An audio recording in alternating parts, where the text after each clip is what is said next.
So the question is saying you've got angle, right? Part C, you've got 120 as an angle, you've got 110 at an angle, and you will have to work out what x is. So what's this add together? 0, 0, 0, 3, 2. 230 degrees, right? And the whole angle, you know, is 360. If you take away 230 from that, 0, 0, 3, what's the answer? 130. Yeah, it's not. You'll be very careful with your calculations. You have to show you're working out. Otherwise, I don't know where you're going wrong or where the mistakes are, and I can't help you here. So you have to show me you're working out every single time. By doing that, you'll get extra marks for this. And even if a question is 4 marks and you just give me one answer, you get 1 mark for the answer, but you'll lose 3 marks for no working out whatsoever. Okay, be very careful with that. Show you're working out. Right, 3E, 3E, it's 10 minus negative 3. Okay, there's always a trick to this, yeah? When you've got a negative and negative, if you flip that negative around, it gives you a window, yeah? So that's a plus. So if you've got 2 negatives, it always gives you a plus. If you've got a negative or plus negative, it's always a negative. So remember, so negative negative gives you a window, which is a plus. So you've got negative negative, so what's 10 plus 3? It's 13. Yeah? And F, 3F, you've got 7 plus negative 8. So we know negative and plus is a negative, so 7 minus 8 is what? It's minus 1. Okay? Be careful. And then you've got H, 3H, negative 5 minus negative 3. Keep that negative there. What's this negative here? Gives you a window, plus, so negative 5 plus 3, negative 2. Be very careful. Right, question 5. 5C is stating, write down all the square numbers, okay? You've written 36 and 100. I'm going to say that's incorrect. Now, the reason why I'm going to say 100 isn't, because what 2 numbers multiply itself to give you 100? You tell me that. By itself twice. So, does 50 times 50 give you 100? No. Does 20 times 20 give you 100? No. If you square root that, you want to be able to get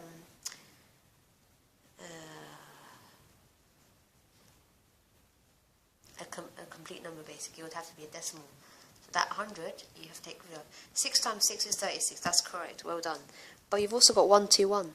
121. This is 11 times 11. Yeah? 11 times 11. Make sure your times tables are correct there. So 11 times 11 there. And you've got another one here. 5D, a cube number.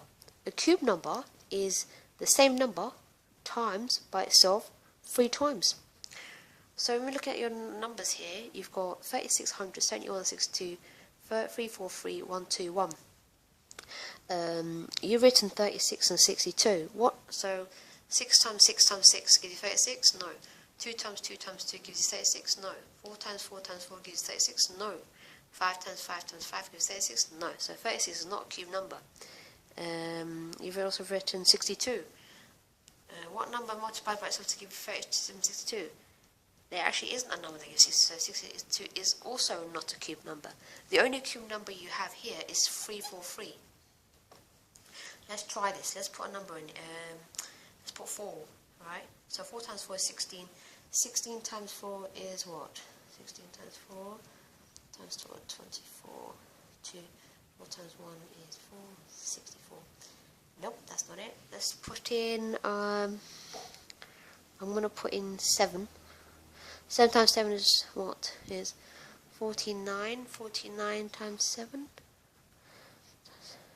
3, 60, 28. Yeah, so it's 7.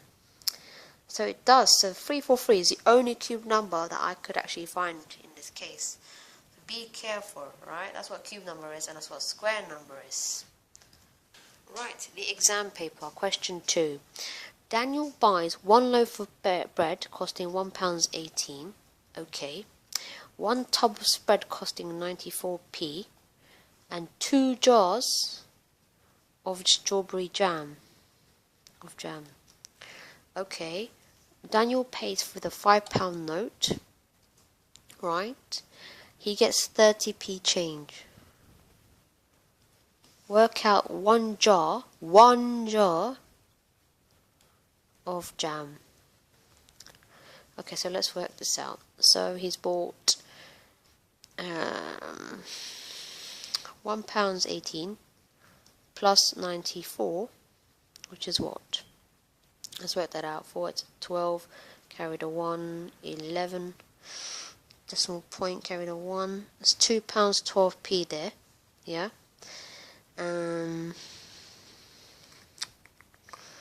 So let's do, we don't know the jam, so I'm going to do £5, take away £2.12p, gives you what? What's £5.12? That would be 88, £2.88, right? £2.88 is what I get back. But he only got 30p change. So what we do now is we do this, take away 30p. Okay? That will give you the price of the jam jars. Yeah? 88. Yeah. So take away 8. 8 take away 0 is 8. 8 take away is 5. £2.58p. That's 2 jars. What's that divided by 2? 2.5. Sorry, it's going a bit all over the place, but hopefully you're following what I'm doing. 2, so let's divide that by 2. That's 1. 2 into 5 goes twice, carry the 1. 2 into 9 is 9. So £1.29 is for 1 jam jar. That's your answer. If you calculate this again, so 1.29 times 2 is 2.58 plus the £1.18 plus the 94. You work that out, then take that away from £5, you should get 30p change. Yeah, just to check that your answer is correct. Right, question for an exam paper is saying, write down the lowest temperature. You wrote down the day. They don't want the day, they want the lowest temperature within the week. Be careful, Taha, when you're reading your questions, okay? So, you said Thursday, but they don't want Thursday, they want the lowest temperature. What's the lowest temperature? Is -5. So you have to write -5 degrees, that's your answer. Yeah, be very careful. Okay, part B is stating, work out the difference between the maximum temperature on Wednesday, and the minimum temperature on Wednesday. What's the difference? What's the maximum temperature on Wednesday? It's 2 degrees. Okay, 2 degrees. And the minimum temperature on Wednesday is -4 degrees. What's the difference between them? So we've got 2, you got 1, you got 0, -4. So what's the difference here? So that you do -4, adds in 4 degrees Celsius. You're at 6 degrees, but it's dropping in temperature, so it's not actually 6 degrees. It's a negative answer because you're going down. So 2, there'll be -6. It will -6 degrees as the difference. Yeah, be very careful because you're dropping down in temperature from the max to the low, so it'll be -6 as the difference. Okay, so the next question is, the minimum temperature on Sunday was 5 degrees. Okay, 5 degrees. Higher than the minimum temperature on Saturday. Work at the minimum temperature on Sunday. The minimum temperature on Sunday was 5 degrees higher than the minimum temperature on Saturday. Okay, so the minimum temperature on Saturday was -2. The temperature for Sunday was 5 degrees higher than this. So what's -2? Add 5 degrees. That's 2, which is 3 degrees basically, right? So that's the temperature. Work out the minimum temperature on Sunday. It's -7 degrees. Be very careful. It's higher, as in higher means as in it's more positive, when it's lower, it's dropping, then it gets to negative. Yeah, don't do it the other way. It's higher 5 degrees, so you add 5 degrees, so it's 3 degrees on the Saturday. Oh, sorry, apologies, the Sunday.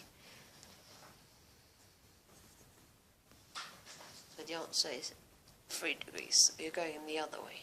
So -2, add 5 degrees. Yeah, that's why you'd write the equation. If you work that out, it should give you 3 degrees.